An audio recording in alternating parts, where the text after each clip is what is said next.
Okay, we are live, Mr. Chair. Thank you, Madam President. I just wanted to call the meeting to order. And before we start the meeting, I want to deal with some housekeeping orders or housekeeping matters. Our chair is unavailable today, so I'm going to be chairing this particular meeting. I'm not sure if we have a quorum, but I'm going to defer to our secretary as to the quorum. Hang on, I'm bringing over Major London now and checking the other side to see.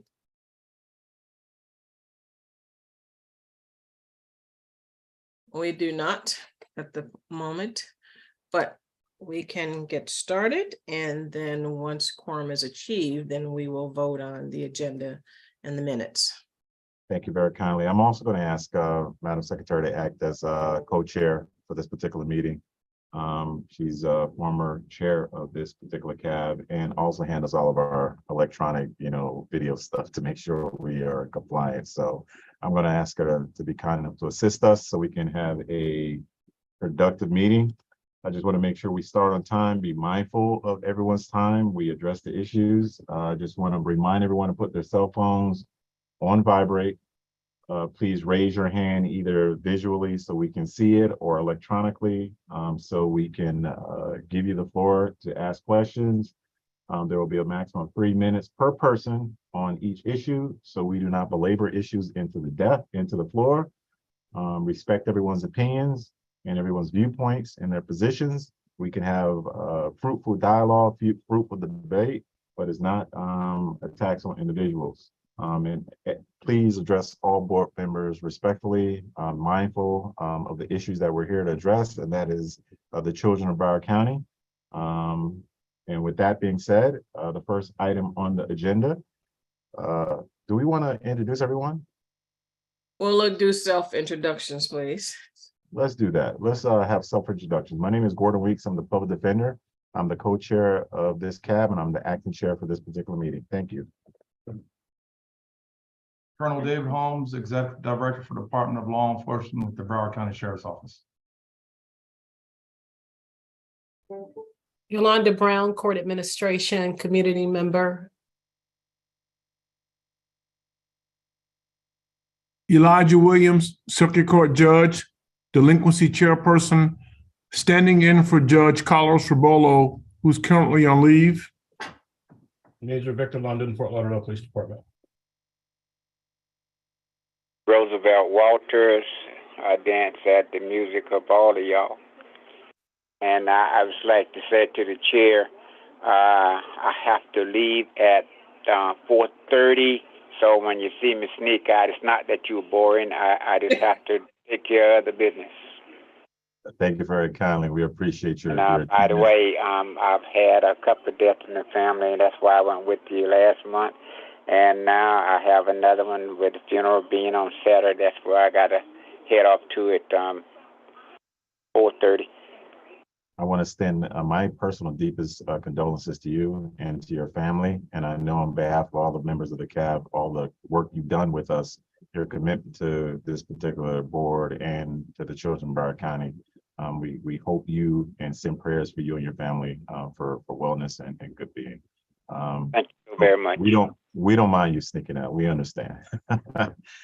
With that being said, as members enter into, or board members or committee members enter, Madam President will move you over, and then when we establish a quorum, we'll deal with any voting items that need to be addressed. But for this purpose, we're going to do information only. And the chair's report, I am going to table that until Judge Holmes is back, who is our acting chair, and she can give you her full report on the items that she deems necessary. I do not have any vice chair items. I will report other issues as we move through the agenda.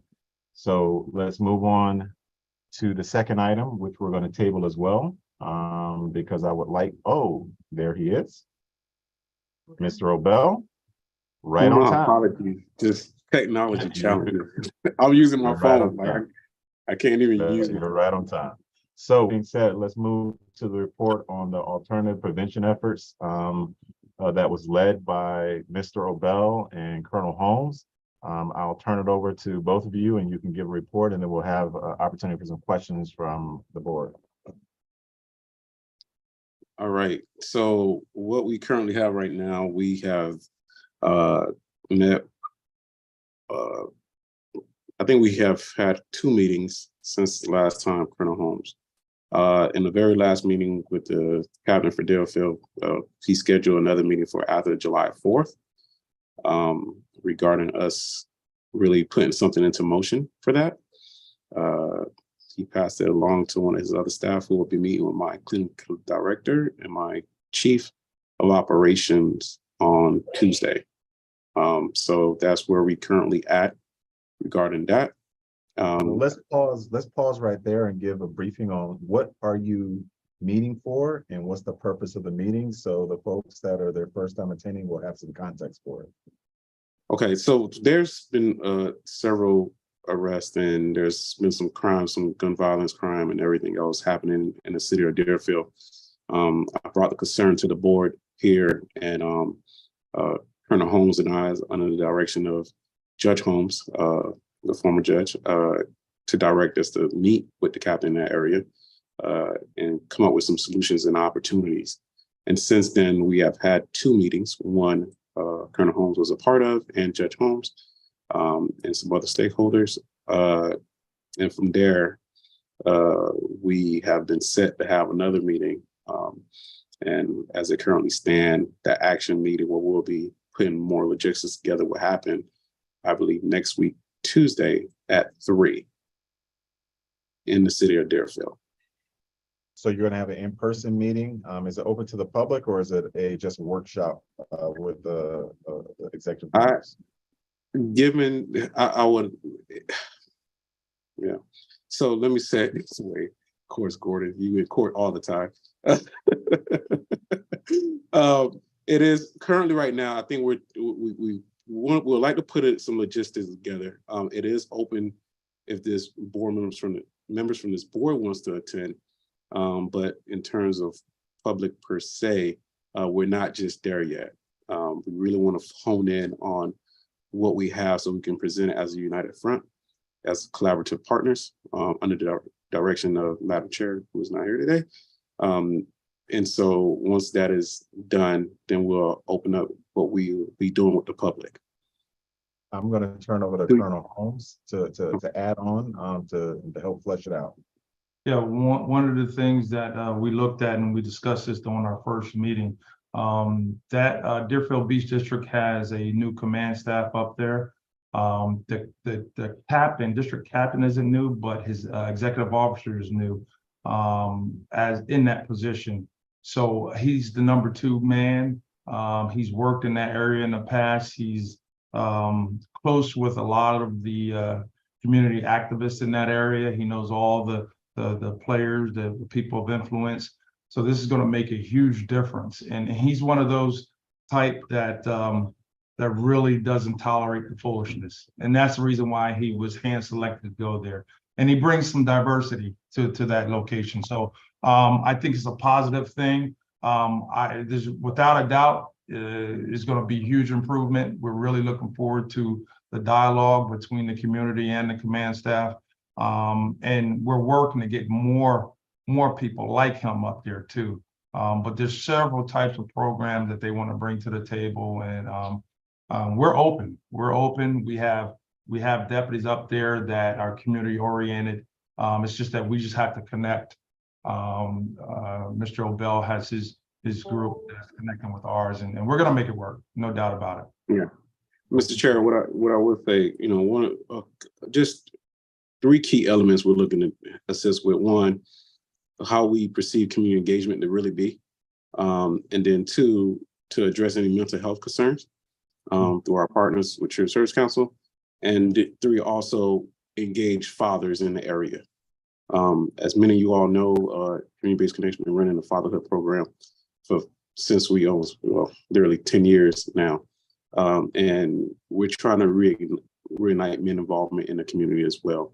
And we also have some things for mothers. So there's several different components that we're going to be bringing to this partnership. under the advisement of this board, and we're excited. We are hoping, and I appreciate. Can I just say this for Rick? I do appreciate the handling of Colonel Holmes in this matter. Well, we appreciate that you guys are getting to have that conversation. And before I open it up for questions from the board members, I just want to say this, you know, getting law enforcement and community partners to try to get ahead on prevention items and prevention issues is a way to keep people out of the criminal justice system. So I would strongly encourage y'all to continue to have that conversation. But I would also, and I know you probably have already done this, reach out to the faith-based community up there because they have a very active and influential faith-based leaders in that community. And they also have a number of principals that have incredible influence of their student population that would love to give some insight into what they need to help try to identify issues that they're seeing. So the faith-based community, the leadership in academia from schools, I would strongly encourage you to invite them to the table, along with Children's Services Council and the good work that Mr. Obell does with his program to start that dialogue, to find out what we can do to get ahead of the arrest and try to get folks going in the other direction. So I'll turn it over to questions. Any other board members would like to ask any questions? Mr. Chair, if we could hold for just a second, if I missed, I apologize, Mr. Obell, if you could do your self-introduction. I think you signed on and jump right in. And also we had someone from the state attorney's office join as well. So if we could pivot into self-introductions there for. Mike Obell, CEO of Community-Based Connection Community Partner. Okay. Good having you. Ms. Michelle, to introduce yourself as well. And what's up with your camera? I'm sorry. Good afternoon. I'm traveling. My apologies. I'm out of the office through next week, but I wanted to listen to the meeting today from the state attorney's office. Sorry about that. That's okay. We understand. Thank you. Mr. Chair, Yes, sir. just a point of order. Should we do the report from our meeting we had Yes. as well? Okay, before that, can we now go back so we have achieved quorum, Mr. Chair? So can we pivot back and to do an approval? So let's do some housekeeping. I'm skipping around and I apologize to everyone, but now that we have a quorum, can we approve the agenda for this meeting? Move to approve, Mr. Chair. Second. Having hearing a first and a second, are there any abstentions? Any opposition? Hearing no opposition, no extensions. I'll take that as approved. The agenda for this meeting has been approved and adopted. Any other items that we need to vote on, Madam Secretary? Minutes. Having the minutes being sent out and all the board members having an opportunity to review them. Is there a motion on the minutes? I'll make a motion to accept. I have a first from Mr. Obell and a second from who? I'll second it. And a second from Ms. Ellison. Having had an opportunity to review the minutes, looking for any abstentions or any opposition to the minutes. Having heard none or see any, I'm going to assume that the item is approved and the minutes for the last meeting have been approved and adopted for this board. Any other items, Madam? No, we can now go to questions. All righty, now let's go to questions about the report from Mr. Obell and Colonel Holmes. Sir, Colonel Holmes. If I may add one thing, and I think it's important for the board and those listening to know this. One of the things that we've noticed from a law enforcement perspective, the importance, as Mr. Obell stated, the mental health aspect, and we're all dealing with this issue. The sheriff's office has taken the necessary steps to add 4 mental health clinicians that will be going out in the field to assist our deputies when dealing with people that are suffering from mental illness and that are having issues. That's something that hasn't been done, here around the state, and we're taking that initiative because we're seeing the more and more the importance of that need. And they're going to be out with, 4 patrol deputies as well as our Baker Act unit when they have to go out with people. One other thing, Mr. Obel, you mentioned about having fathers involved. I'm affiliated with an organization that's in the southern part of the county, Fathers MIA. I'm good friends with the chairperson of that organization. I want to connect you guys together because I think, with your ideas and their ideas, because the sheriff's office, we're involved in that organization. Maybe we can help expand it throughout the county. So I definitely want to get with you and connect you with the chairperson of that organization. Make it work. Not a problem. Any other questions? Oh, no questions. If Fort Lauderdale gonna get involved, I'm just teasing. Well, I'm saving that one. I'll let you finish your stuff. Dr. London, That's on deck. I had to get one in. Y'all know I'm good for one. Y'all know I'm good for one. You got to understand. You start saying Deerfield, you make me feel like you're loving them and not us. Oh no, man! I'm right down the street from you. Not like maybe that's because his office is in Deerfield. Oh no, I'm on Fitzgerald. Oh, I'm saying that. Well, just so we're all on the same page, this particular initiative, Chair asked that they look into it because of some issues that they were seeing in Deerfield. Right. That's where this particular initiative is going to be addressing their resources, but that does not exclude other folks that are having issues as well. So if if there's a need and there's a willing of cooperation for a lot of, I'm sure they would be inclined to have some conversations about getting some resources into Fort Lauderdale as well. So I think that's where Mr. Obel is going with that. He would like to expand. We're right on Fitzgerald. We help all day, every day on Fort Lauderdale. That's right. All day, every day. So maybe you should, after you have some forward moving progress with Colonel Holmes and BSO, because oftentimes you should bite off more than you can chew. Just take little bites. When you get some forward moving progress, circle back and loop in Fort Lauderdale, circle back and loop in Hollandale, circle back and loop in those other areas that we know could need some help. Yeah. My comment to Colonel Holmes is this: if you guys have brought on those social workers or psychologists to go out with your deputies, I'm sure you're keeping data on how many calls they're participating in, the outcomes of those calls, because that's going to be very valuable to you and this community to understand the value of that type of process, if it is actually solving issues or reducing the likelihood of violent encounters with law enforcement. Yes, most definitely. And now I know that at the academy, they're really teaching a segment on the mental health aspect of our job. Dealing with people externally and dealing with people internally. So that's something that has changed over the years, and it's really shown the importance of how we have to evolve, from our standpoint in our profession, no doubt about it. And I'm sure Major London can attest to that. It's very, very important for us to adjust and evolve. All righty. Any other questions? Any other comments? Any other concerns? All right, I'm going to move on to the next item on our agenda. I'm going to turn it over to our secretary for this meeting, but also our president of the NAACP and former chair of the CAB to address the issue of school board disciplinary committee report. Madam President. Thank you, Mr. Chair. Before I do that, if I may, we talked a little bit about Fort Lauderdale, and Fort Lauderdale did about, I guess, just celebrated 2 years, kind of a Chiefs focus group. And when you hear that, you'd be like, yeah, okay. Prior, and it was nothing prior to, it was just people where they was just talking about what they did, but they didn't really do those things.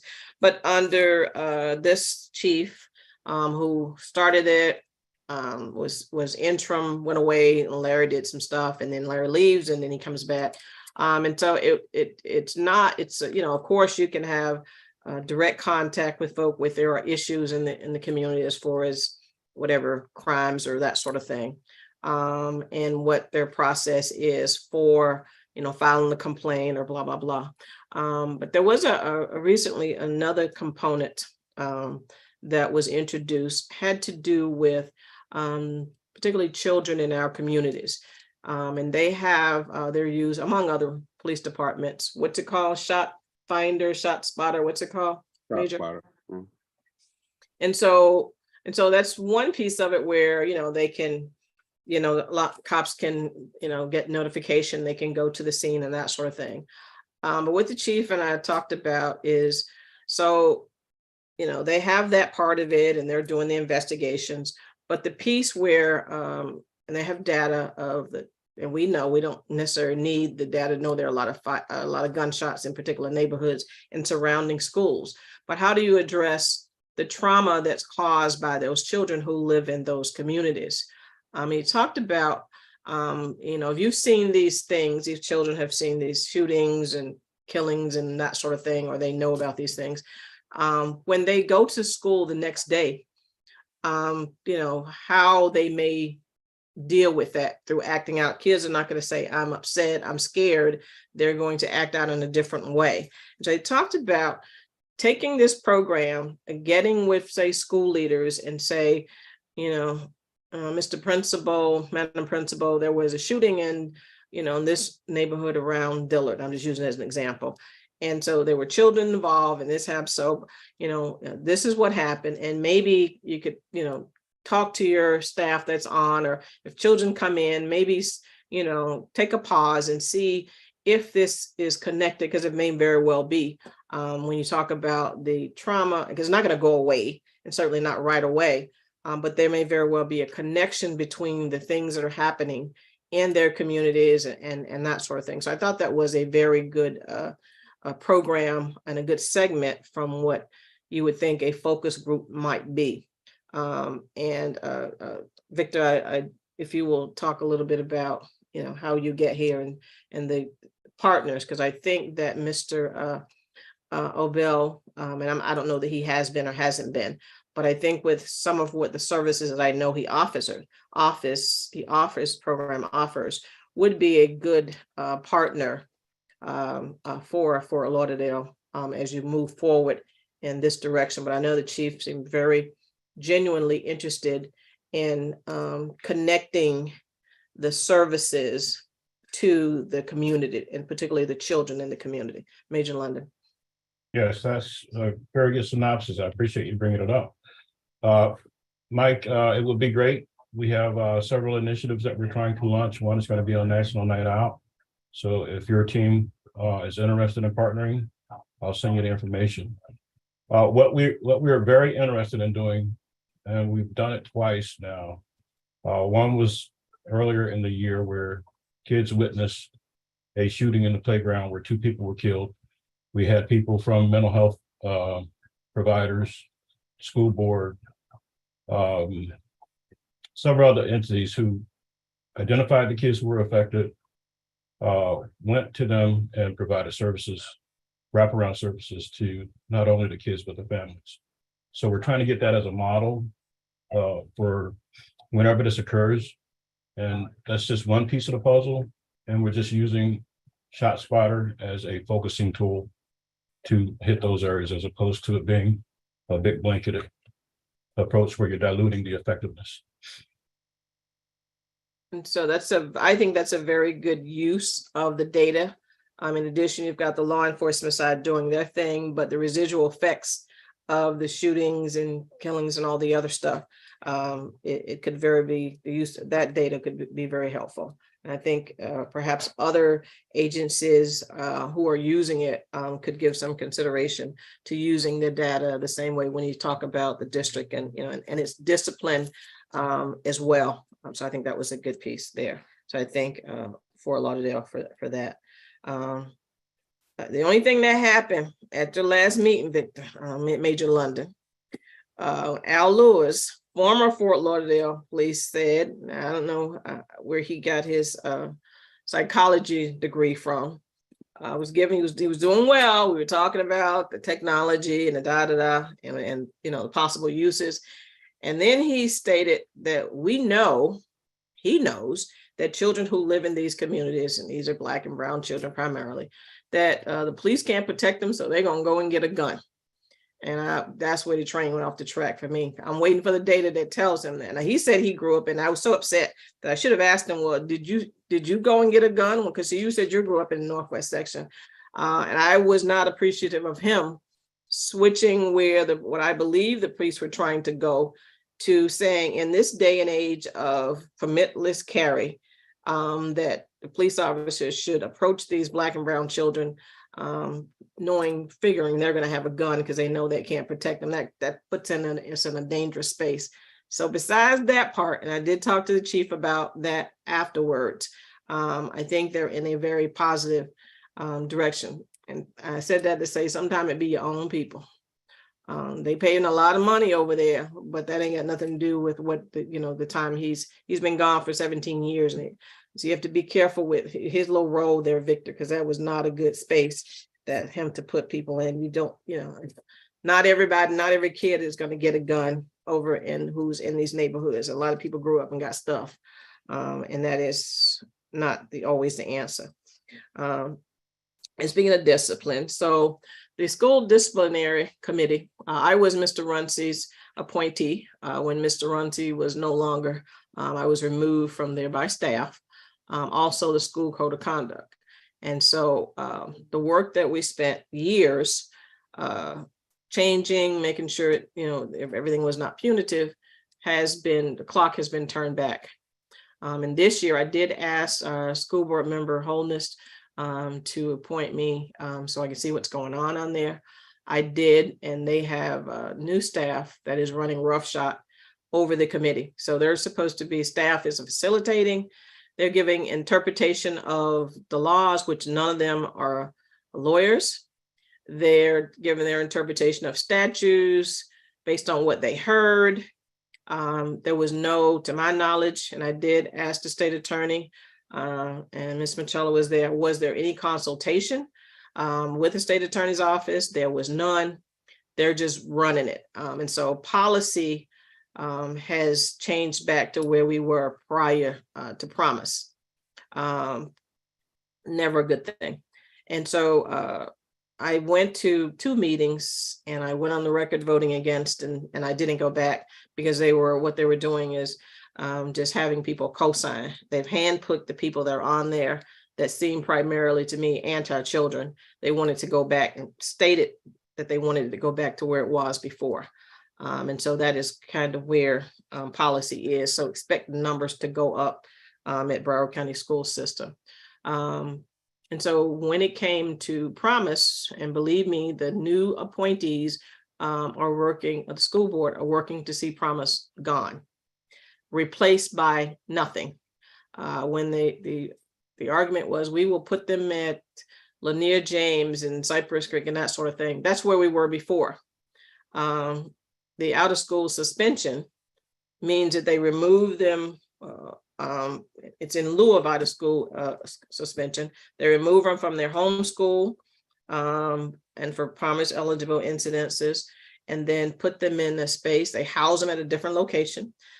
Even though their policy says their homework should follow them and get there in time. It does not. They have no process what allows them to do that. They're still behind in their work. They're just going back to housing. The children are Black and Latino children. Let's be for real. Their own data shows that. And they're asking, the vote was going to happen, or did happen, where it would be removed, promise would be deleted, and we go back to where it was. And they claimed they did it because their statute, and then this is Miss Washington and Miss Fudge said, statute requires them, this district, to put in promise eligible incidents in JJIS as civil citation. Well, that is and so Judge Holmes was at our meeting, as you know, many of y'all know she's our general counsel, asked for a copy of the statute so she can look at that interpretation as well. When we got to the school board meeting, I indicated that we had asked and never received it. And then Ms. Washington stated that what it was not, it turns out it wasn't statute, it was policy that past superintendent of schools, Vicki Cartwright, had signed off on it and gave them everything they wanted. The other side, they wanted promise gone and these kids locked up. And I could have told her that she wasn't gonna keep her job, so it wasn't gonna be helpful. But she did it. She did it on the low.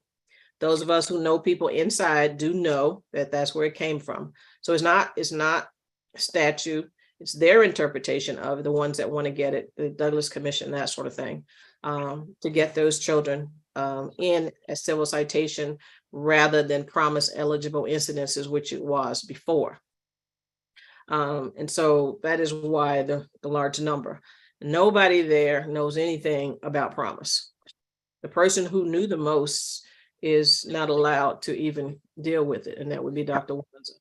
Everybody there that was affiliated, noted as the face of promise, gone.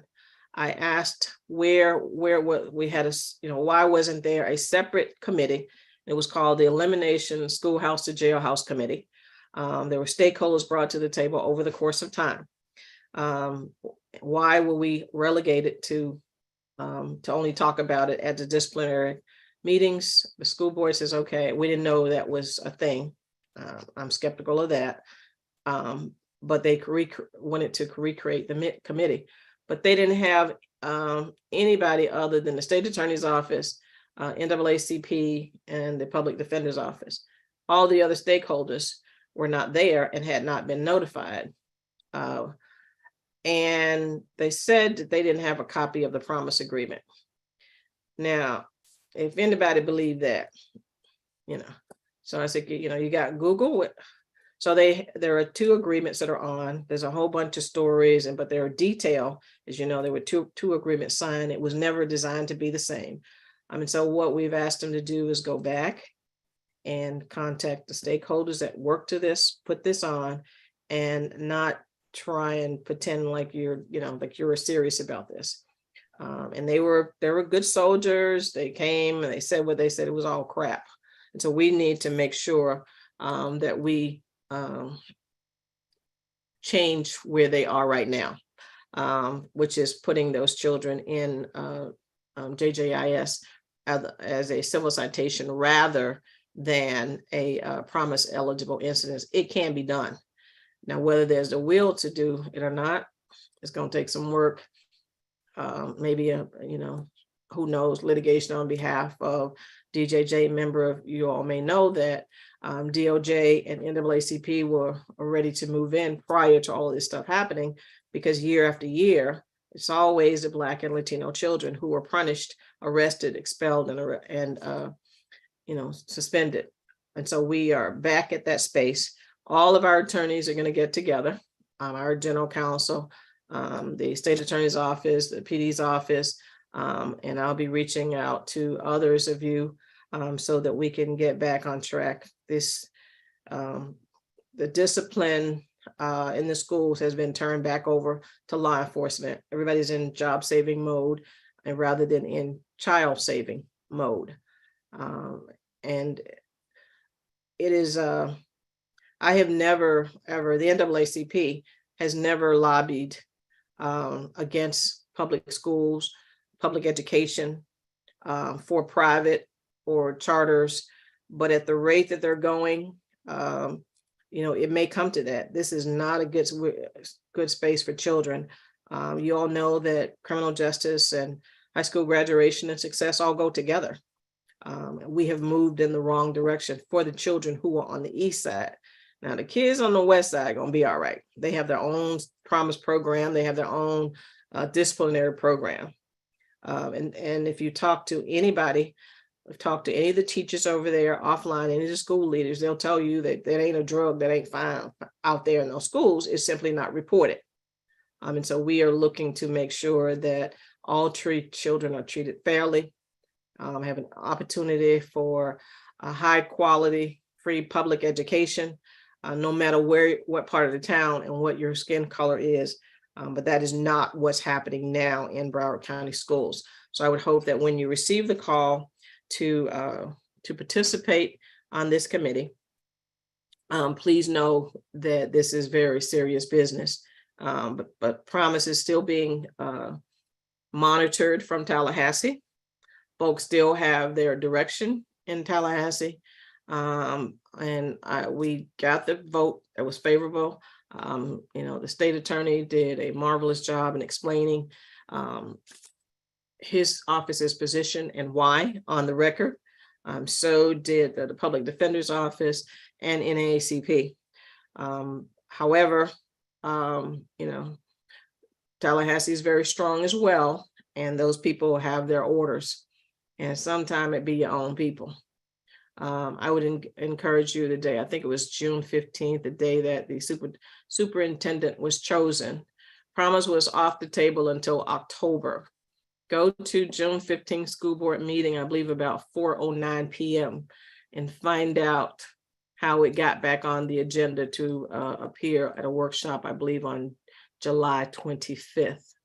It be your own people.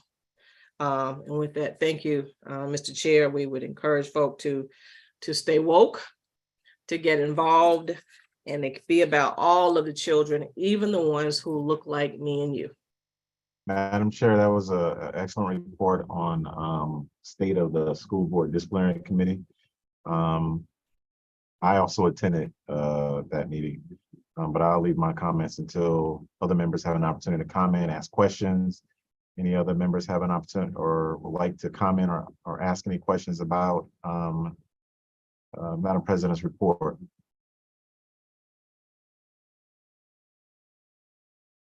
Judge Williams. Yeah, I wish to simply state, our chief judge, I think, was the convening, at least the Florida Supreme Court convened the grand jury, the statewide grand jury report that mentions obviously promise in detail along with the Runcie issue and along with the Myrick issue. Be that as it may, I heard that there was a workshop, was asked to be invited, but was not invited. I get that. But I will say this, every Thursday that I'm asked to go, I still go over to the Casey Wright building quietly, and I do what I did before we had the Parkland shootings. I'm working with transgender children. I'm working with the mentally ill children who potentially could harm themselves or others. I'm working with behavioral issues. I'm working with homeless issues. We're all doing it quietly, to be quite candid. So to some extent, the work has never ended. However, I will say that what Madam Chair says is completely the truth. I'm now dealing with people I've never seen before. It's the most fascinating thing as to what happened to all the people who I worked with over the years. Over the last, I would say 6 months to a year, they've brought in a whole new crew of individuals. And that was that crew that I asked, well, if there's going to be a workshop, let me ask to be invited so I can then make the request up the chain of command, because clearly my chief judge chairs the statewide grand jury looking into promise, and there could be a conflict. But I want the board to know that as far as the work that I do, I haven't stopped my work for 11 or 12 years. I'm doing the same thing, that we're just doing it quietly and undercover. However, I will be very frank with you. I have to take a look at the data because I'm not so sure that that is enough. I appreciate those comments, Judge Williams. Any other questions or comments from the members? Mr. Chair. Sure, Mr. Walters. I just like to remind us of things that I've said in the past, and that is oftentimes we fight severely and when we believe cases and programs be put in place, only to find ourselves now having to fight those same issues that we thought we won 10 years ago, 5 years ago. And Madam President, it just makes me sick to think how much we put in trying to get promise and the silver citations and everything else that we done. And you know what really bothers me the thing that they're trying to get rid of here in Broward and Florida is now going nationally to be a model of how you should do things. How did we get so turned around, other than your governor? I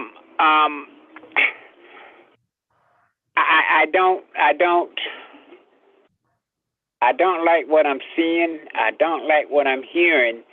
And Madam President, you're right. We need to hit the ground, and we don't have to study about that thing. We can do this the same way the Ku Klux Klan meet. They don't ever meet to decide what they're gonna do. They already know what they're gonna do. They just come together and do it. We got to do the same thing. I'm gonna ask any other members if they have any input on this issue, because I also attended that meeting. State attorney was present. Both of our chief assistants that run the juvenile division were present. And I was incredibly taken away. Mr. Walter's sentiments are exactly what I saw. Having to refight and relitigate issues that we thought were settled and done 10 years ago. And we're refighting and relitigating issues with a whole new group of people that have no history on how we got there or why we got there. And we're making the same arguments over and over. And then they're like, oh, that makes sense. Oh, that makes sense. Oh, yeah, I understand now. And it's like, this is, the only saving grace that I can see is that we have a Marsha Ellison that was there from the very beginning, and she is still there and has a history and a perspective. We have a Judge Williams that was there from the very beginning and that's still here and has a voice. That we have, a state attorney that's willing to stand up and say what needs to be said and interpret the statute and demand that the school board's attorney be present at the meeting, when we've always had a school board attorney present at our promise meetings, because it is a statutorial interpretation and all the respective agencies need to be on the same page as to what they're reviewing. We have to realize that this is going to be a endless fight, endless fight for equality for our children, because that's what it boils down to. And I want folks to really understand what this concept means. You can call it promise, you can call it anything you want to call it, but there is a informal promise program operating in every school system and in Broward County in certain schools all the time. And that informal promise system is when something happens, and because you have a relationship with the teacher or the principal or the SRO, that they give you a call and they take care of it. And they address your child, they address your child's behavior, they address with the parents, they address it with the principal, they address with the folks in the school. And it never gets to the point where handcuffs are placed on a child or a child is entered into the juvenile justice system. That's happening every day. That's called discretion. And people exercise it all the time. The only thing the Promise program was trying to do was formalize that discretion, memorialize that discretion, to make sure that all children had the opportunity to receive some of those benefits for minor instances within a school. And it boggles my mind that folks cannot recognize that each and every one of us, for the grace of God, have done silly things as children and been able to overcome them to hold these positions that we all hold now. But they don't want to give that same grace to these children that are in schools today. So luckily, a few of us still remain that remember the fight, the first fight, and have enough energy to continue the second fight. But we need to embrace and encourage everyone else to come and help us fight this battle, because we have to make sure that the historical memory of what occurred stays in place. Because people look at a school board and a school system, and they think that the school system is going to remember what happened. But they start moving people around in that school system like they did at that meeting, Madam President. You saw it was a whole new set of faces. They start moving people around, and all of a sudden the school system forgets, because the person that knew is now in another assignment, some thousand, jobs away. And now we're back to square one. That's how they manipulate the system. It's not, sometimes it's not nefarious. Sometimes it's just knowing how to move the right pieces. Take the person out that knows the history and move them to another assignment. Because there's no one that was at that meeting that was there from the beginning, but for us outside stakeholders, making sure that we brought the history to them. So buckle up, baby. We're back at it again. We're gonna have to go back and explain and try to reason with folks and get them to understand the concept of grace. Because maybe we should change the program name to Grace as opposed to Promise, because I don't. It just works me up to my very nth core. But that being said, I think we belabored this issue. I will give Ms. Mashala an opportunity because she's a representative from the state attorney's office. If she wants to opine or ask a question or give a comment, you have the floor, Ms. Mashala. I know you're traveling, and if you're unable to, we'll move on. Ms. Mashala? Ms. Mashala? Okay, she's unable. So let's move on with the agenda. I'm going to ask. I am listening. Sorry, Go ahead. Mr. Go Woodcock. ahead. I don't have anything to add. I think that everybody, both you and Madam President, have summed up what we're facing. I appreciate that. We appreciate your comments. We appreciate your resolve to get in this fight and protect our kids and give them a little bit of grace moving forward. I'm going to ask Madam President to move both of to Tamika Gaynors over. I'll move one. Ms. Gaynor, put your hand up and tell us which one. We got to move them both over, Miss. Which is the real one, Ms. They're Gaynor. both real. They're just two different people. One's Mr. James and one is Ms. Gaynor. I'm going to ask them to move over because James over. Now that's out. Okay, so she's we're going to be moving over to the next item on the agenda is a report on the data work group. Mr. James was asked to convene that group. Mr. James, Ms. Gaynor were both present at that meeting. And I'm going to ask them to deliver the report on that matter. With your cameras on, please. Mr. James and Ms. Gaynor, I need your cameras. Thank you. You have the floor.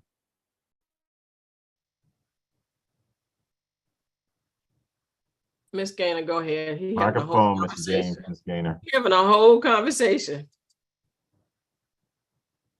I'm sorry, the business of this office never stops. The door always gets knocked on, the phones always ring, and I got to always remain diligent and make sure that I'm answering and doing the things that the great people of Broward County need me to do here. So forgive me. Mr. Weeks, did you get that? He's too busy to be on this call. Did you get that?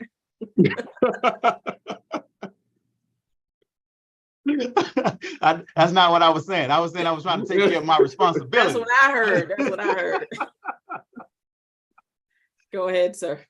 So we did have we reconvened with the data group, and we were looking at some data. What we asked the DJJ to provide us was some numbers where we took away, we wanted to look at the civil citation numbers and take away what was reported regarding those promise-related incidents that were being cited as civil citation, and just really get a raw understanding of how we were utilizing civil citation here in Broward County. So we had a chance to look at those numbers, but what we discovered is that there's more information needed, right? So DJJ was very forthcoming with this information. However, we need more information before we can provide a report back to the group as to recommendations on how to make policy changes here to make things a little bit more efficient. We wanted to see those agencies that were not actively using civil citation the greatest. We know that from the initial numbers that Coral Springs, Lauderhill, and Coconut Creek were really down, that they were not utilizing the program the best way possible. We also wanted to understand the difference between the school-based arrest and community-based arrest. So we're getting more information as it relates to that. So we're looking at those things again. And also we looked at the DV numbers, right? We looked at those numbers to try to see if we can get some grasp at that. I think once we get back the additional information that maybe Ms. Michelle will hear me out one more time. We're trying to see if we can work in civil citation with domestic violence or figure out a way to deal with that. I know that's a hard ask, but however, I'm a relentless man that's going to continue to ask until maybe we can find a great compromise there. So the data group met, we have some additional insight. We're working to get some more information, and then we'll be able to make another report back to this board. So we're continuously working to try to see what we can get done. Ms. Gaynor, do you have anything to add? I think that pretty much sums it up, but we did discuss looking at the zip codes, not only where the youth reside, but where the offenses occurred. So we'll look at it based on law enforcement, but we really wanted to get an idea where where the incidents were occurring. And I think that's pretty much the gist of it. The zip codes was an additional ask that we requested, and we're expecting additional information so that we will be able to provide this board as well as law enforcement with a comprehensive report of how we're doing in Broward County when it comes to missed opportunities. When will you think we will have enough data from DJJ and the opportunity for the data committee to meet for you to be able to present that recommendation to the board? So I think that will be solely based on how soon DJJ is able to provide us with that data. But I know my office specifically, we have a meeting scheduled for tomorrow morning with the new chief. So that's one of the things that we'll be discussing, hoping that he can help encourage individuals to provide us that data sooner rather than later. So we'll be able to better give that information once we have that meeting, and we'll be able to give the report once we're able to dissect it and create a report from the data DJJ provides. I'm always a man of recognizing that we need to set time limits. Can we have a report from the data committee before the end of the summer? Let's try to shoot towards that. I also want to acknowledge that I did pop in on the data meeting, and DJJ had a number of representatives present. They had their 2 representatives from their data house, and they were showing and presenting what they had, and they were getting guidance from both the state, the defense, and the county on what more granular data that they would need in order to have a better report present to the CAB. So DJJ was helpful. They were open, but I think it's a matter of guidance. We know what we're looking for. They have it in their data house, and it's just a matter of extracting it, presenting it in a way that is easy to digest, and then presenting it to us. But I want to set a time frame for the end of summer. So hopefully in August, we'll get a report from the data committee. I'm going to open it up to any questions or suggestions. Ms. Gaynor. I will say that in our meeting tomorrow, we'll definitely let the new chief know that we're expected to be prepared to do a report in August, and maybe that will help us along. Mr. Bush is online, who is our new chief. So I would like him to first introduce himself for those of you that have not met Mr. Bush. Thank you, Mr. Chair. Good afternoon, everyone. I am Tevis Bush. I'm the new Chief Probation Officer for Circuit 17. I have been with the department for over 30 years now, and in different capacities. So I really look forward to working with this team and to bring forth some changes in our community. And I want to comment on the Promise program. I really appreciate that that dialogue that was given. I've been my son was a part of the program about 8 or 9 years ago, and he benefited from that greatly. And I do appreciate your guys' efforts in order to keep that program going. We really appreciate that. One of the presenters at the Promise at the committee meeting, her daughter also participated in the Promise program. It seems like every parent that had a child participate in that program sings nothing but praises of that program. Yes. And I think they should probably do some data collection to go talk to the parents and see the changes in the children, because that program actually tapped into what was affecting the child. So I appreciate that comment, Mr. Bush or Chief Bush. And I also like to give you an opportunity to comment on the time frame that we're looking for the committee. Are we going to be able to meet our August deadline? Yes, we're going to try our best to do that. We have, like I said, we have been in contact with our folks up in Tallahassee. Just, whatever data that is needed, if we are able to, to extract that data, I just, would like for it to be clear so that we make sure that we get the appropriate information, to share with the CAB team. So any questions for Mr. Bush or Chief Bush? Yeah, I do, Mr. Chair. Just one point of order. I know we've been having a lot of conversation about face sheets and JJIS, and I got to tell you, it's often disappointing that in order to receive funding from DJJ, you have to put their kids for prevention programs into this JJIS system, which officers can make the decision then how they refer that child next, or do they make an arrest? And I think it's unfair that we continue to go down this lane. I think while we continue to advocate for new facilities, and I think we close there and other things, I think JJIS is something that we should also advocate not to have to put our kids into, given the risk it put our kids at, given the interaction it may give a law enforcement with our kids, especially when we're talking about prevention programs.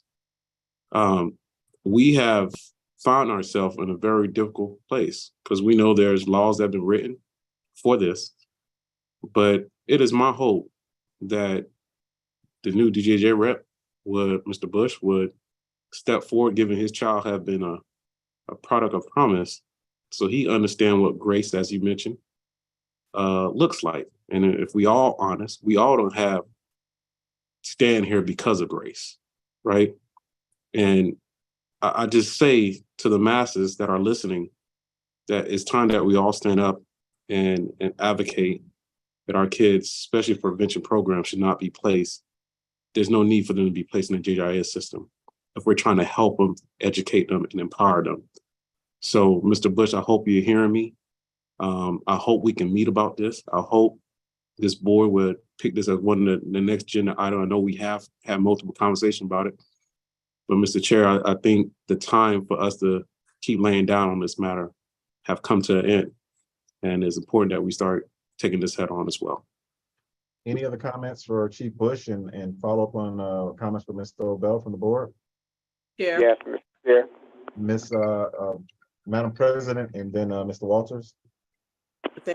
As a follow-up to Mr. Obell, is it policy or is it statute that requires programs to put their children, to provide their information and put them in the JJS prevention side? If you receive their dollars, is that policy or is that statute? If anyone knows. I would like to believe it's statute. It says Mr. Bush.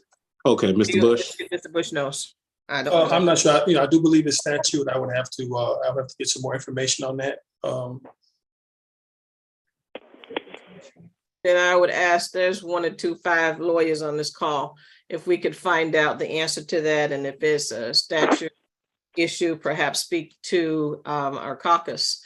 Certainly one of our board members is Senator Osgood, and get with her on that as well, along with Representative Campbell and some of our other representatives as well. That would be, I think they will be, Campbell, certainly his background is in mental health, and Dr. Osgood certainly knows about the system and how that works and the importance of not putting these kids' information that's out there. So my suggestion would be, let's find out the answer, examine the statute. Maybe it may be another one of those, depends on which lawyer is looking at it, situations, and then we'll know how to move as far as lobbying for change from there.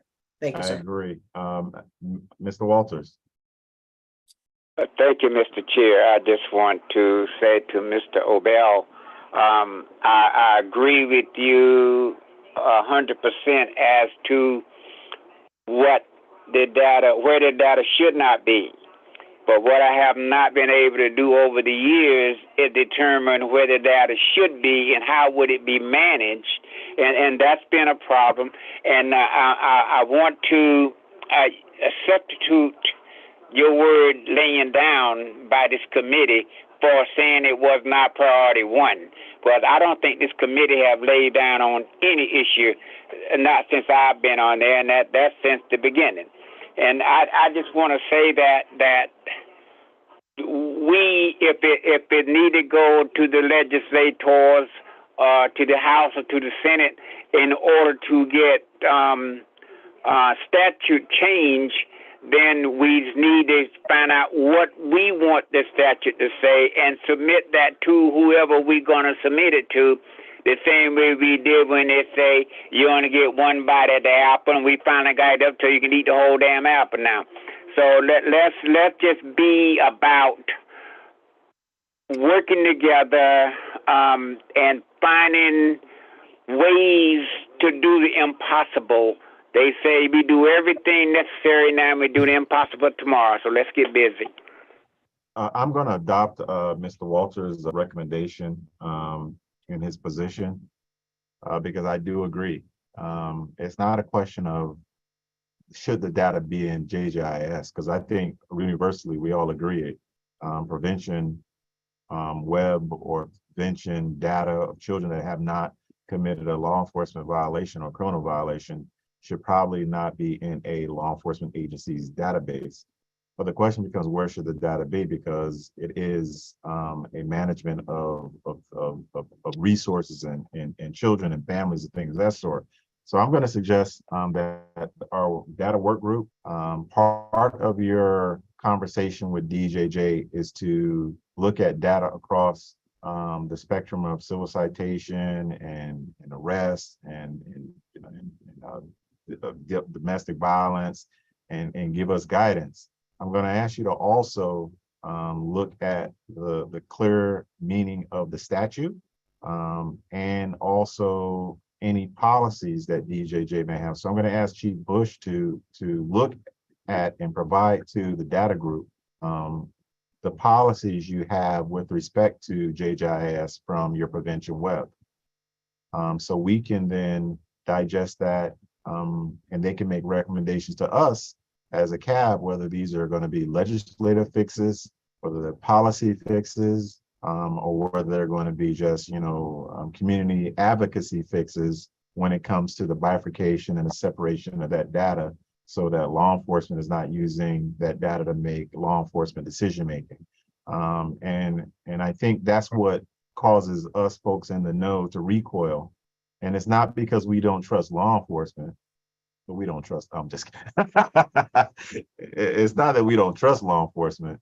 It's just that, when you're leaning on particular pieces of data to make decisions, it probably shouldn't be the data you wouldn't ordinarily have access to. And that is the prevention web data. So let's get some guidance from our data group. So I'm going to add on another item that I want you guys to look at. Mr. James, Ms. Gaynor, Ms. Michelle, Chief Bush, you guys are very active in that group.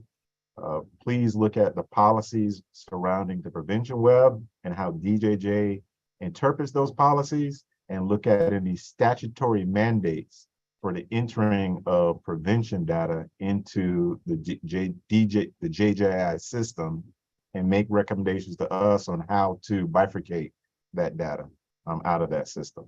I think that encompasses all of the conversation we were having around that issue as a board. But now let's get some action to it. Mr. Chair, Any other, if I may, one more thing. Madam I President. would like to, I think we have an obligation to educate families who may be participating in this program, but not knowing that their children's data is going to be entered. I did talk to the Fort Lauderdale chapter of Kappa Alpha Psi, and they have refused they'd love to work with DJJ, but not under the circumstances of putting their children's information in there. And I believe Zeta Chi has worked to move the same decision, because you're trying to do something good, but you're doing a disservice to the family of turning over their data. I think that we could find the other folk who are getting these dollars and let them know, and let their parents know that, we wouldn't want your kid to not participate, but there is a high price if you go to this program, who is subsidized by DJJ. It doesn't have to be a whole bunch of money, just any money is what I'm told is the price that they're paying. The price is, in my opinion, is just too high in this. And I agree with you 100%. And just so we all are operating on the same page, if a program, any program, a fatherhood program, a mentoring program, a program that pairs you up with an adult to help you through college, gets funding from DJJ, every participant in that program is going to be entered into the JJI system. And they have had no contact with the criminal justice or the juvenile justice system. And that becomes scary for parents that may then have their child, at the basketball court, and a police officer asks their name and runs it, and they see that they're in a DJJ system, and they want to make law enforcement determinations when this child has been in a mentoring program that the parents wanted them to be in, and it had nothing to do with a civil citation or anything else. So that is what I'm talking about, the bifurcation of data. And that's what our data committee, I think, needs to give us some guidance on why that data is now being made available for law enforcement decision making. Judge Williams, I see you were perking up. You have something to add? No, not at all. I appreciate the dialogue. All righty. So we're going to move Let me on. just one more thing that I know Madam Chair. that Colonel is looking like we don't really be doing that, and so with the major, but I can tell you that this came about through the Douglas Commission. The chair is a sheriff of Pinellas County, same one that doesn't know what stand your ground is. But anyway, he said the reason that it was important that these children, all these children's, promise or otherwise it goes in there, is so that the officer looks in there, sees what programs or what has been happening, how many times he's in there, and then they will make a decision whether to arrest or not. That the purpose of this was so that officers can determine how they're going to move forward with these children. So that's stated for the record by the chair of the Douglas Commission, the sheriff of Pinellas County. So this isn't speculation from Mr. Weeks or NAACP. This is fact that was stated by that sheriff at the Broward County School Board meeting. Thank you. Mr. Chair. I'll echo that. Mr. Robel. Mr. Chair, just a point of order. Mr. Bush, there's many other data platforms that can be of great assistance to DJJ. I can tell you two right now that is used nationally. One is SAMUS, and the other one is Apricot. Both database systems, capture all the data in the world you want, but it does not end up in the hand of law enforcement. So just two, y'all can research it, and it's cost affordable too as well. Very affordable. And it's a great opportunity for DJJ to take a second look. What should be the access for that?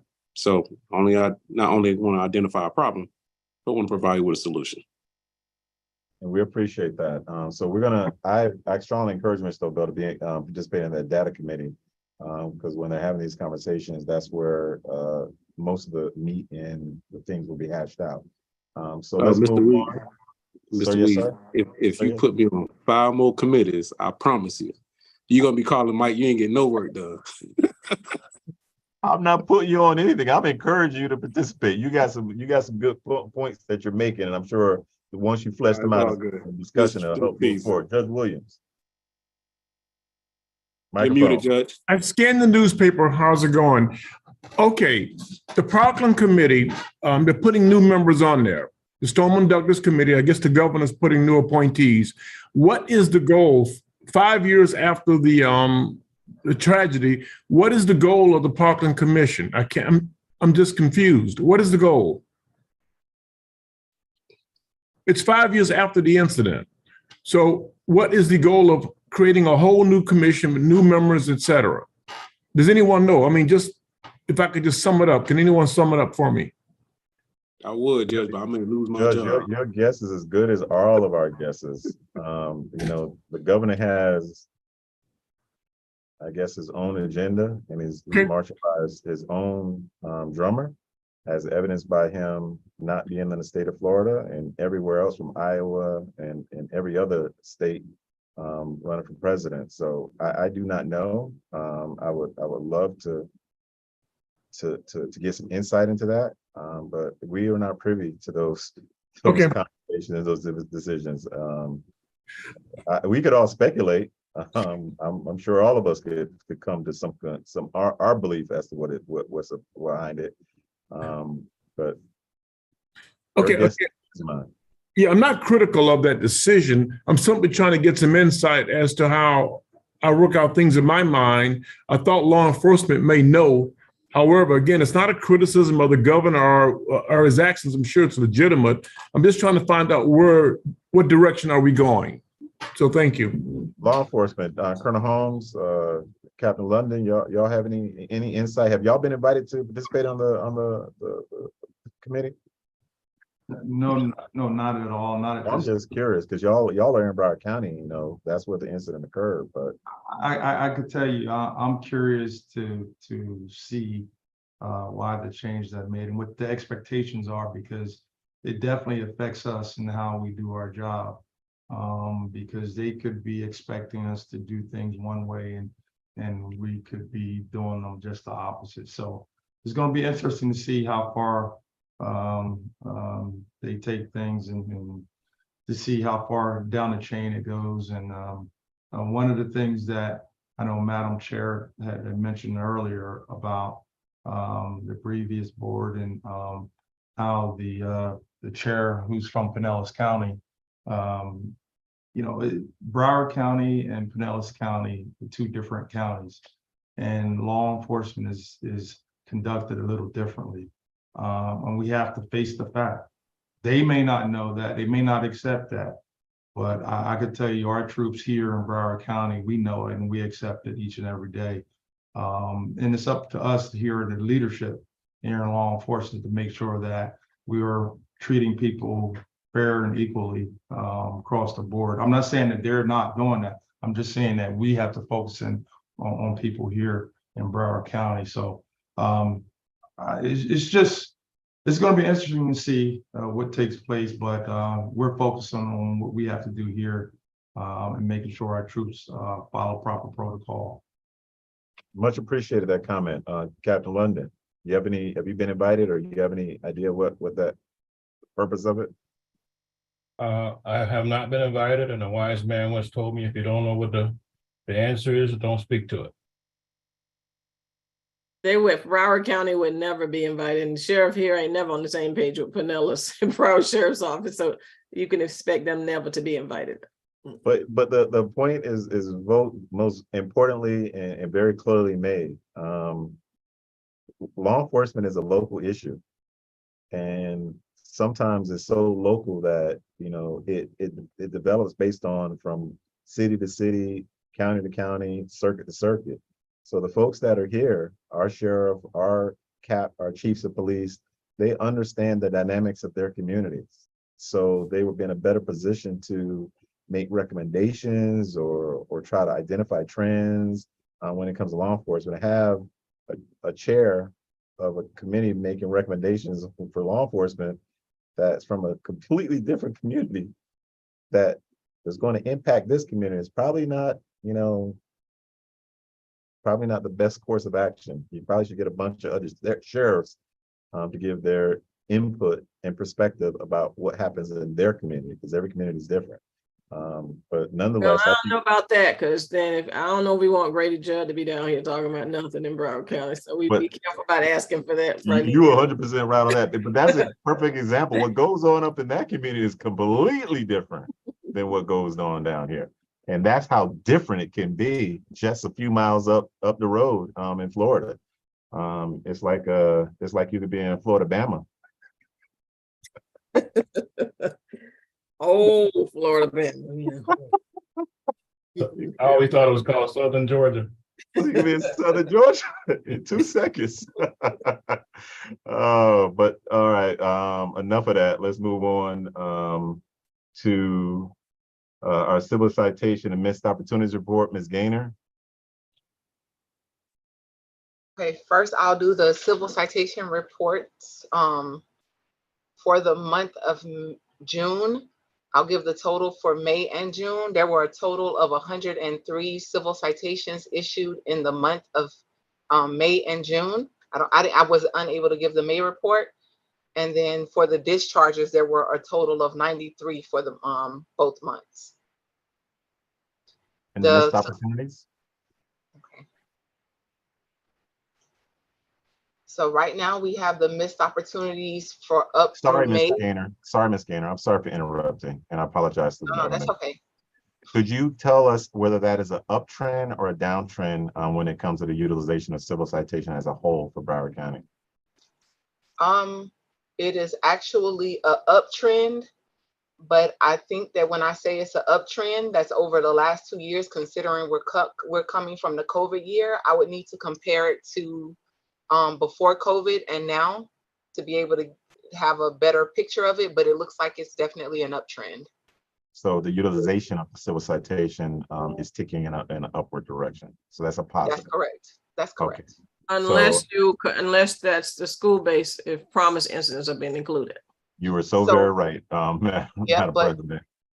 just for clarity, for any report that we provide you from our office, we won't include any data from the school board. It'll only be the actual data from the community-based referrals or the referrals that came from the school because they were issued a civil citation and not promised. Thank you for that clarification, Ms. Gaynor. And also thank you for that point, Madam President. There are two very important points. So let's move on to the missed opportunities.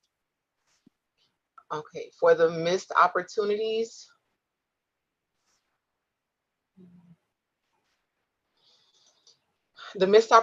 there were a total of 19, 11 of which were ineligible according to our circuits plan. So let's make it clear. Let's make it clear. I'll keep interrupting. We had 19, 11 were not eligible. So that means we have how many left? We have 8 true missed opportunities. So let's talk about them. Where are they? Okay. So for the true missed opportunities, there were 2 from Broward Sheriff's Office, 3 from Coconut Creek, 2 from Coral Springs, and 1 from Plantation. And of those, 4 were Battery. Okay, before we go there, I'm going to give Colonel Holmes an opportunity. We have, I know you have it. I know you're ready. I wasn't gonna go there yet. I was just going to say we have our regular flyers on this report. Who are which cities, Ms. Gaynor? Coconut Creek, Coconut Creek, Coral Springs, and Plantation has 1, and the other 2 are BSO. Okay, so we have our normal cities that are consistently throughout the year having missed opportunities where children could otherwise eligible receive a civil citation and not receiving them. But now we have turn it over to Colonel Holmes to address those 2 missed opportunities from BSO. And I see you got some yellow highlighted on that paper, so I know you're ready. So go ahead. Yes, I'm prepared. I did my research. There were 2 for the month of May. The first case, it was a domestic violence. It started out verbal. When the deputies got there, it escalated to the point where the juvenile resisted deputies and threatened to fight the family. So at that time, our deputies had no choice but to take him into custody. The second case, the juvenile's parents refused to participate in the program. So those were our 2 missed opportunities. So the reason why for the community stakeholders that are watching this, that we go through this level of detail is because our community partners that service this program, meaning our law enforcement partners, have made a commitment to try to utilize this program. So when they don't utilize the program and a child is not afforded this opportunity, they provide us some insight as to why. For that particular case where a parent refused to allow their child to participate, we need to now go back and circle through our internal system where we have the call system where you can call the public defender's office or the state attorney's office to have a conversation with the parent to explain the value of the program on site so they can have a better opportunity to make decision-making. I'm going to ask that Ms. Gaynor, Mr. James, and Ms. Michelle review that protocol to make sure that it's in place, that law enforcement agencies have a contact for both offices for parents that do not want their child to participate because they don't understand the program and they need someone to explain it. Mr. James is available 24/7, and he has staff that's going to be available 24/7 to field those calls from parents. And Ms. Michelle, I'm sure she has her staff that's available as well. So for that one child, we're going to tighten up our system to make sure we don't have any more children that did not participate because their parents didn't understand the value of the program and refused to allow them to participate. So let's talk about plantation. Mr. Chair. Plantation had one missed opportunity, and it was for trespass. But I believe this is they have one for trespassing. Mr. Walters, you had a comment. Yes, thank you, Mr. Chair. I want to ask Colonel Holmes as well as Ms. Gaynor. She listed as a missed opportunity, and Colonel Holmes said once the police officers got there, they didn't have a choice but to arrest the person. So is it a missed opportunity if they don't have a choice except arrest? I want them to still be acknowledged as missed opportunities so we can then go and check to make sure that our protocol has been followed. So for us, we capture it as a missed opportunity. Law enforcement may have made different decision-making on the scene for escalation or things of that sort, but at least by us flagging as a missed opportunity, we get to hear that decision-making, which is important, I believe. Ms. Gaynor. I appreciate the answer, and Mr. Chair, I have to run. We understand. And I'll catch up with you guys. Send love. Thank you. Ms. Gaynor, and then Mr. Holmes, or Yes. Colonel Holmes. And then I would also like to just clarify, I know I've said it many times on the meeting, but not in a while, that the missed opportunity data that we provide does not come from our office. So any missed opportunity data that we have or provide in this report comes directly from the Department of Juvenile Justice, and it's based on the state's criteria for what a missed opportunity is. Thank you for that clarification. Colonel Holmes. Yeah, and just to add to what Mr. Walters was alluding to, the first case that was a verbal family dispute, it started off as an assault, a simple assault, which would have qualified them for civil citation, but it escalated to the point where it became, close to a battery, and that's why it went to that level where our deputies had no choice but to detain the subject. And that's the level of transparency we would like to have at the CAB, along with law enforcement, when it comes to civil citations. This is something that we as a community value. And I think with that level of transparency, we'll give as many children as possible an opportunity to participate with the civil citation when necessary. I'm going to open it up to the board for any questions or comments. Mr. Chair, so the other 11, were they all domestic violence? They were not. There were 10 domestic violence, and one was a weapons related offense. Okay. Yeah. Any other feedback on the Coral Springs and what other city? Coconut Creek.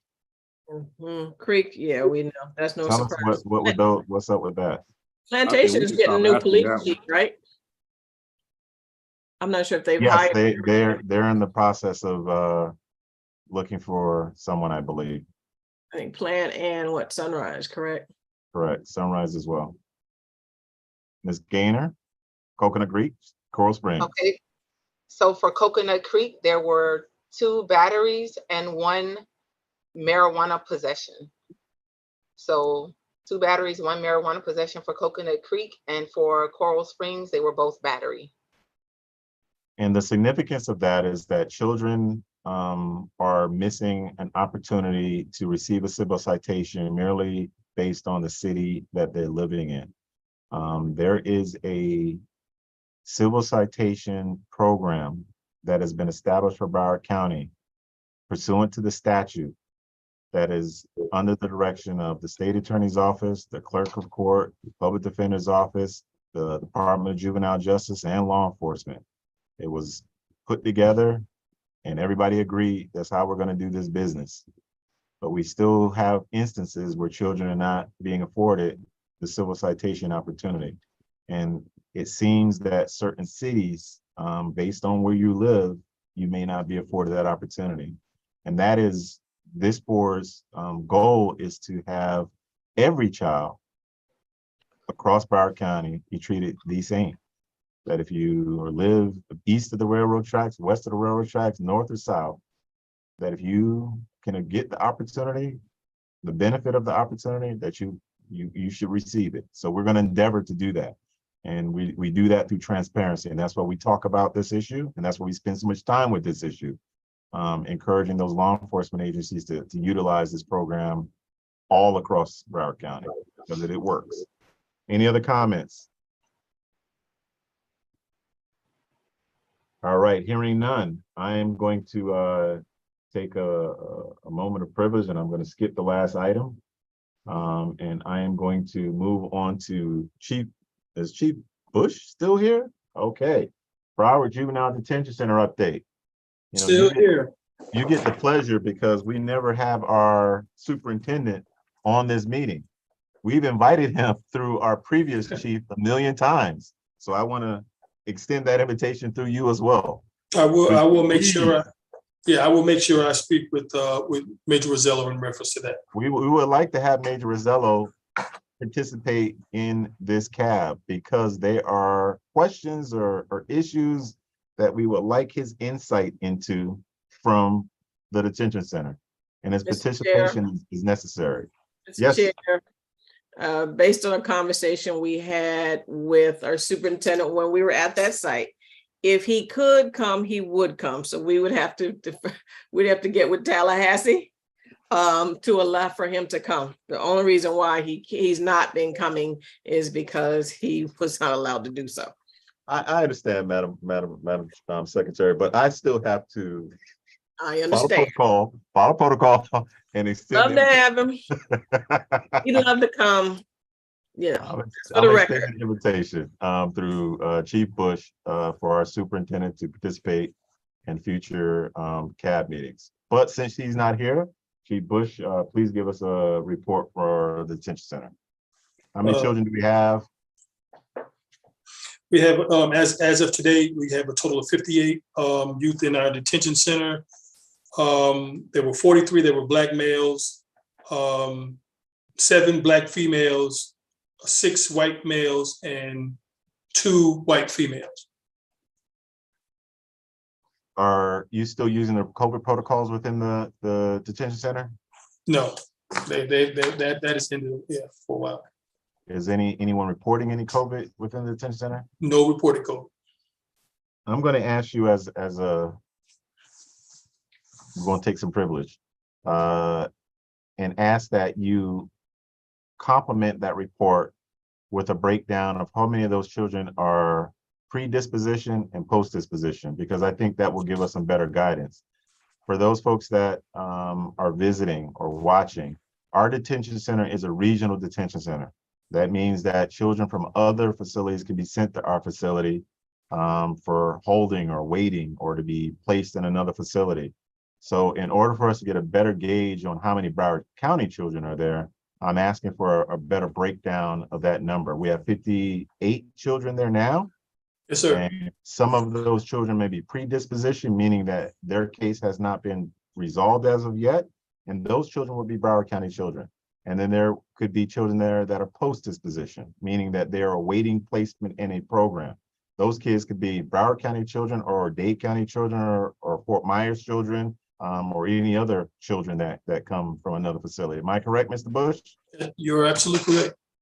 So I'm trying to get us, members of the board and the members of the community, have a better understanding of what is who is actually utilizing that facility, particularly Broward County children, to make sure that we can give better recommendations on what we should be doing with the facility. Any other updates, Mr. Bush? No, that's it. Thank you. Okay, before we move on, I'm going to give my update on the detention center. On the past meeting, we all are aware that the governor assigned the budget. The detention center funding did in fact make it into the budget. There was a significant number of dollars put in the budget for 3 detention centers across the state of Florida, one being Broward County. This is the initial planning stage for a reimagining of a facility that will house our children. And I say it that way because I don't want to call it a detention center anymore, because we need to look at how we are putting a roof over children's heads that we are the caretakers of. And that process is going to be an extended process. And we have had a number of conversations with the secretary of DJJ and our stakeholders. We should be reconvening the detention center or the detention center group again, based on the guidance from the secretary when they are in a better position to start the actual planning. We're having those conversations. We're going to continue those conversations, but that is a positive note for Broward County, that we have met the first hurdle, which is getting the initial funding to start to have the conversation about what a new detention center or a new facility will look like that houses our children. So I'm very excited about that. That's a lot of work and a long time coming. I gotta thank President Ellison for her guidance and her steadfast commitment to that issue. I also got to thank Judge Williams, and I also want to publicly acknowledge Judge Frank Orlando, who's no longer with us. He was a mentor, and he was also a steady hand in guiding a lot of that initial work. And I wanted to make sure that we can constantly remember his guidance on that issue. So we're moving forward.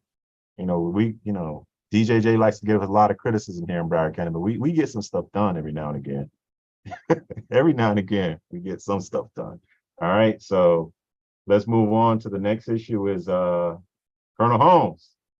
Yes. How many kids we got in our jails? Yes, our total jail population as of July 5th, my numbers are up to July 5th.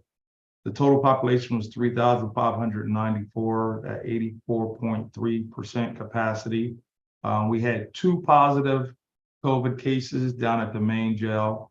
And then that was it for the jail adult population. The juvenile population, we had a total of 10 males, 6 Black males, 3 Hispanic, and 1 white male. They're all housed at the Paul Ryan facility. We have 0 COVID cases once again, and they're all receiving health and educational services at that facility. We appreciate that report, and we appreciate the transparency from you on that issue, because you always get us that information in a timely fashion. I hope one day that number is 0 juveniles in the Broward County Jail, and we should endeavor to try to push towards that. So I'm going to open the floor for any comments or feedback about the detention center or the jail population for juveniles. Chair, Madam Secretary. wanted to know from the Colonel, is your stopgap in place, and do you find it effective still? Yes, down at Jack, that's still in place. That's going very well. However, we're working on some dealing with adults as well. But the stopgap measure down at the Jack is still in place. And it's going well as far as, dealing with outside entities. So far, it's been okay. We haven't had any major issues at all to date. Thank you. Knock on wood. Any other comments or feedback? All right, hearing none. You guys are keeping this this discussion timely and moving right along. Update from the DJJ DMC Zero Tolerance Committee. I've already given that update. The update, we've been working on the detention center. That has been the sole focus of the DMC committee, along with the Zero Tolerance Committee. I think we have met a goal when we initially established that committee to have every report when it comes to data that we review as for juveniles to include a breakdown of race, gender, and mostly geographical location of where those folks live. Because with that guidance from race and gender, we can start seeing some trends, whether it's affecting certain populations predominantly over others, and whether it's protecting certain neighborhoods and communities over than others. A lot of folks are resistant to that type of conversation. This CAB is not. We will continue to endeavor to talk about what needs to be talked about. And race and gender are important when it comes to looking at trends and the juvenile justice system, because you don't want to be heavy-handed one way or another. We want to make sure that all children are afforded opportunities to become leaders in this community. So that's my report. Legislative update. Former Judge Holmes oftentimes gives the legislative update. I can tell you that we are in the beginnings of the legislative process. There are conversations being had about what are going to be the legislative priorities for next year. So I would encourage all of the members of this CAB to give great consideration to what are going to be our legislative priorities for juveniles in the state of Florida. What issues are we going to address for our children in Florida, whether it's mental health services, whether it's bifurcating data within a juvenile justice data collection system, whether it's funding pre-arrest diversions or strike that, whether it's funding alternatives and to folks getting arrested. We need to have that conversation as a CAB and as individuals, leaders in our respective areas, so we can collectively address issues and lobby the folks in Tallahassee to move this agenda forward. I see Ms. Brown has a comment, so I'm going to open the floor for comments and input. Ms. Brown. Good afternoon, Mr. Chair. My comment, or you passed it when we were talking, you were mentioning race and gender and everything. And I wonder how we're going to be impacted by that because of the governor's views on diversity, race, and inclusion. And with this being the CAB and with us, I believe, falling under the executive branch, will that have any impact on our disproportionate minority contact or DEI and what we're discussing here? That's an excellent question. The reality is data is data is data. You can try to legislate data. You can try to put policies around data. The data is what it is. And I think as leaders in our respective areas, we have to be data driven. And this CAB has been data driven. We look at the data first, we look at the trends, and then we make recommendations based on what the data is telling us. Whether those recommendations are adopted or not are another thing. So I think from a statistician standpoint and from a data standpoint, irrespective of whatever policies they may have about diversity, inclusion, or teaching history or trying to erase certain histories from classrooms, we still have to be data driven. And that means looking at the population that is being affected by the decisions that we make in law enforcement, in the Department of Juvenile Justice, in our schools, and in our communities that affect children. And that means we got to look at the data, where they live and who they are, and then make decisions based on that. Any other comments or questions on the data and the legislative update? No one has any legislative updates? Mr. Obell, you don't have a legislative update? No, because I don't want to speak on it just yet. I know. No, sir, you won't be getting me like that. I'm just poking. I'm just poking you. Judge Williams, you have any legislative updates? Anything you're hearing on the horizon that we need to prepare for?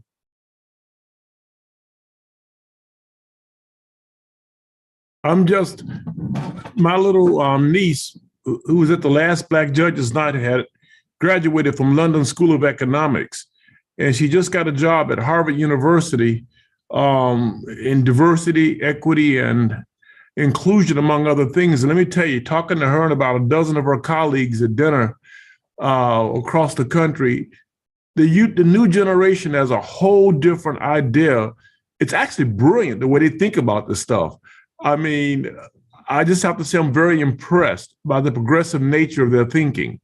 But I am concerned about what Ms. Brown kind of alluded to, is right now in the state of Florida where we're headed, I'm not even so sure at some point we're even going to be able to discuss race in a public forum. If you think I'm kidding, you read some of that dialogue on the Supreme Court decisions. We're entering a very interesting area, but I thank God we've got the young people able to keep it going. So again, Mr. Weeks, I appreciate your comments, but Ms. Brown, you have got me thinking, because I heard some of that stuff you're thinking over dinner the other night. So thank you, Ms. Brown. You're welcome. I also echo you as well, Ms. Brown and Judge Williams. I had the luxury of having 60 interns, high school interns in my office the first 2 weeks of summer. And it's always refreshing to see that, man, we got a future. There's a lot of hope on the horizon with these kids that are in this community. They are bright. They're not afraid. They are not being deterred by the stuff that they see, and they want it to be better. So I'm very, very, I get uplifted every time I'm around a bunch of high schoolers or young people, because, you know, our generations have made some mistakes, and they've seen those mistakes, and they really don't want to make the same mistakes we made. So I'm encouraged that if we just allow them to get some sea legs and some experience, we're gonna be all right. We got some real bright young folks coming up that are not afraid. We just gotta protect them and guide them and let them step into positions of leadership. And hopefully they're gonna right some of our wrongs and right this ship. So I too am buoyed by the young folks I had a chance to be around for the summer. Any other input or comments? Mr. Chair, our organization has about four lawsuits against regarding Senate Bill 7050. And all I have to say is thank God for Judge Walker.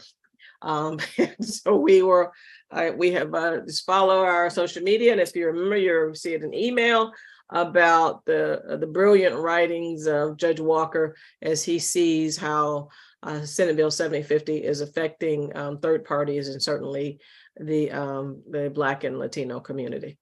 So we will certainly keep you posted. I think we have a couple of more that's pending as well. We appreciate that. That civil advocacy.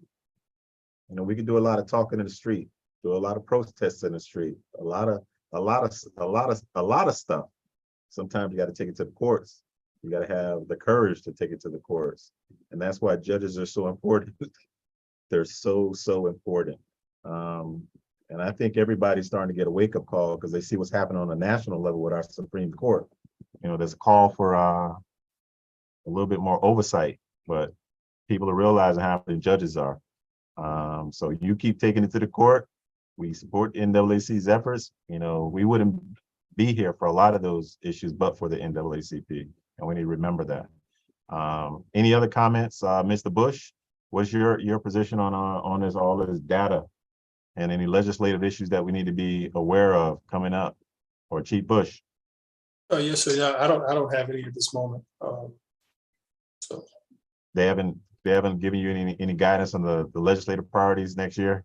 Nothing yet. I'm not gonna put you on the spot. I'm just messing with nothing you. Yet. Mr. Chair, for the good of the order, if I may. Yes, we have a complaint in our office regarding a 13-year-old's DNA being taken at Jack without mother's consent. The charges have since been dropped by the state attorney's office. The mother is now seeking information on an expungement when the arrest was not, should not have happened. And how does a juvenile get his DNA out of the system? Woo, that's a good I one. didn't know that there was we had a couple of lawyers in our office for legal redress, and they were seasoned. And so the question was, can they do this? And they said, let me look that up, come to find out they can, even for juveniles, but there's a process now that is in place that we have to make sure that that is done. And both for the expungement, and there is a process on the books for to deal with the DNA. And also there was a question about Speedy being signed and his paperwork being signed without, in the absence of mother. So there's what I would like to do is I'm going to have you get with our general counsel and discuss the issues, and then the legalities of this paperwork that was signed outside of mom and Speedy and all that sort of thing. So we will need to work on that. I did not realize that anybody who's charged with a felony could have their DNA taken, but should, if it's a false arrest or if the state attorney doesn't go on it, then what does that mean to this 13-year-old who now has to go through life with this not only arrest, but with his information being, DNA being given? It's like once you get an issue, it becomes another issue. They're all they're like black holes of issues. They just keep going down deeper and deeper and deeper and deeper. But I do have some thoughts on that. I would also encourage you to let's bring the state attorney in on this, because the thoughts that I have are going to directly lean in their shop, because they're, like I said, new facts present new issues, and now we got a new issue. But I do have some thoughts on it, and we will circle back with general counsel and the state attorney on trying to figure out a process. This is a good legislative update issue, because this may require some legislative fixes to address this issue, or some legislative guidance. So I'm glad you raised that, and we will continue that conversation, because I need the name of that child and dig into it a little bit deeper. So with that being said, I am going to, in the interest of time, open it up for good of the order. For anyone that has any issues they'd like to present, or stuff that's not on the agenda, I'm opening it up for good of the order. Mr. Chair, put me down. Mr. Bell.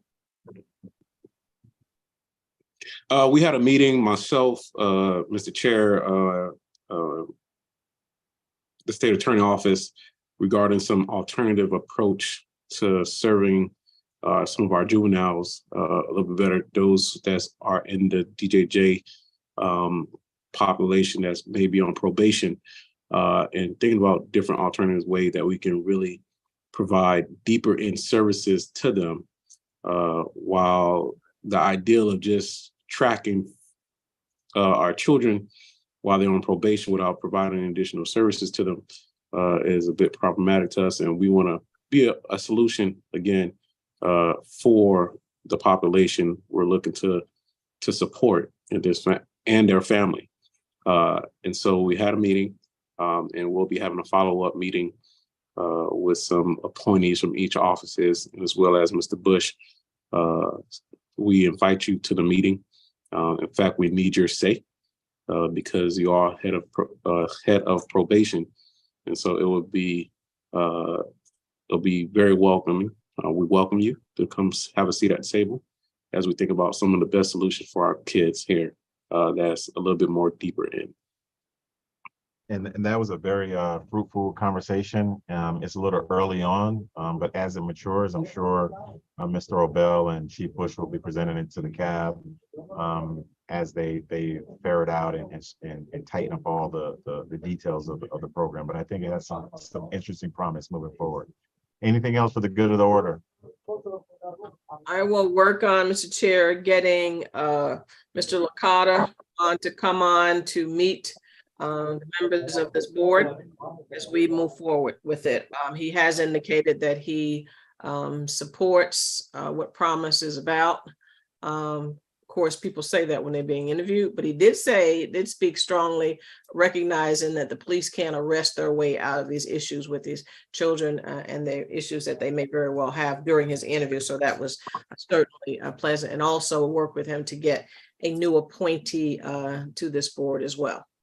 Thank you, Madam Chair. Thank you, Madam Secretary and Madam Chair and Madam President for doing that work, because getting the superintendent to participate, to visit, to introduce himself will be very fruitful for us moving forward.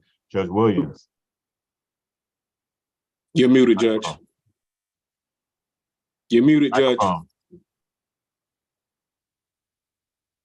It looks like I may be swearing Mr. Licata into office next Tuesday morning. If I do that, invariably I'll get a chance to speak with him privately before or afterwards, and I certainly will bring up the need to have him reach out to this board and to work with us. I'll certainly will take that as a mission on Tuesday morning. So thank you for telling me that, Ms. Ellison. Right, thank he you did for say doing that as he well. would, he did say that the days of, again, this is being hired, that the days of stakeholders being left out were over, that he would, he's been in Riviera Beach working with those communities, so he says he's familiar, are over. And we, I was running to a mayor recently, and he gave me his card. And, as I said, so did you just give me a card with a number I could have Googled? So I gave it back to him. And I said, if you're not giving me your cell, then you must not want me to call you, because I don't do that. But Mr. Licata was make sure, win, lose, or draw, that we do have a direct contact so we can have that conversation. And so, yes, Judge, I will certainly be appreciative of that as well, but we're going to work it as well to make sure, and to have someone who we need a game changer, someone who can make a decision, not someone, like when I spoke to the sheriff, I need somebody who can make a decision that you're going back. And he, gave us two choices, and I asked for Colonel Holmes. I don't have anything against the people that were given to the Miss Washington or Miss Fudge. However, they have no idea what they can't make. They're not made decision makers. And so we will ask him for his number two, whomever that may be, so that we can have someone who can speak for the district and who is going to be able to make a decision. If they've got to go back and ask 5 people, that's just not helpful to us at all. But yeah, we will. So very important, Madam President, and thank you, Judge Williams, for both. The more people that encourage the participation, the more they recognize the value and the importance of participating. This is a public board. People get to see what we talk about. These are important issues. They need to be on the forefront, on the tip of the spear with this. So we need the school board, and we need a decision maker from the school board that can make some tough decisions with this board. So I appreciate both of y'all in that effort. Teen Summit, Captain London. I got to report that, or you gonna report that? It was an amazing event. So tell us about it. What was it? I know what it was. Well, Teen Summit is an annual thing that we do for teens in the area. I think this year we had close to 300 kids who came out, and we provide a series of law enforcement as well as mentoring type classes to help them out. And it comes with a DJ. Some of your elected officials can get down. Dropping it low. It was on there dropping it low. Is there video? And the kids had a great time. So, and that's the reason why I raised that is because oftentimes law enforcement gives a bad rap, but I've been to your teen summits, and it's a real casual opportunity for children to see police in a different light, because your officers try to reach them at their level, and to embrace them at their level. And I think there's value in that over time, where folks recognize that, hey, outside of that blue, uniform, you are, real person under that blue uniform. And I think those types of events, and I know you can do it, you can only do those big events during the summer because it takes a lot of resources, but, continue to do those types of events as much as possible throughout the year will help you and help those children immensely when they need to know that they can go lean on one of y'all to tell you about something, or when you need to go lean on one of them to tell them about something. They'll have that mutual respect because they saw you drop it while it's hot. They saw you dance to the same music that they dance to. They see that you understand the words of the songs. Those types of things, they mean a lot to those kids. During my summer trust program, my kids taught me what cap and no cap means. And I've heard it. I've heard a lot of kids use it. I've seen it on social media, but they broke it down to me. And that was a connection and a bond that we have now. They know and I know what it means. So building those relationships are important. They got to know you just don't wear these suits all the time. That, you grew up in the same neighborhoods, you ate the same food, you dealt with the same issues. You just happen to be in law enforcement now. So continue to do Teen Summit. It's a good event. You probably should do those more often. And I just wanted to acknowledge that because I see it. Colonel Holmes, y'all got to step up and get y'all one of them Teen Summit things going over there in BSO too. I'm just saying. I just want to clarify now.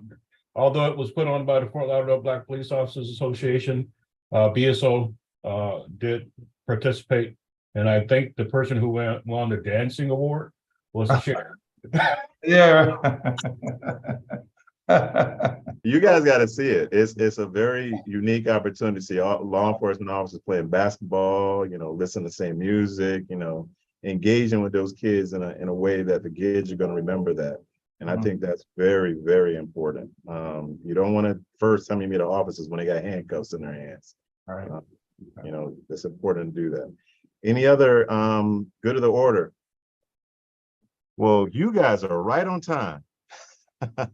We are at 5 The o'clock. people are speeding out of Mr. Bush's office. So Mr. Bush got his stuff, that can that you can't see his briefcase, and he could be right behind his staff over there. I keep people running by your window, Mr. Bush. Yeah, they got smoke coming from their shoes.